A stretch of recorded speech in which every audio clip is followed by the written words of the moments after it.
সুযোগ পায় নাই, সকালবেলা মসজিদে ফজরের আযান পড়ে গেছে। সুবহানাল্লাহ।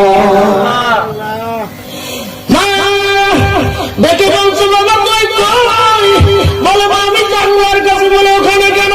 বলে তুমি রাত্রে বলছিলে একটা পাপ বন্ধ করে দেবো, কোনটা বন্ধ করবো বুঝতে পারি নাই, এই জন্য সারা রাত দাঁড়াইয়া এই মেহনতটা করেছি। দরদের মা ঠান্ডা পানিতে বসে কইরা আরে ফজরের নামাজের ভিতরে সিজদায় যে আল্লাহর ডাক দিয়ে খুলে আল্লাহ রাব্বুল আলামিন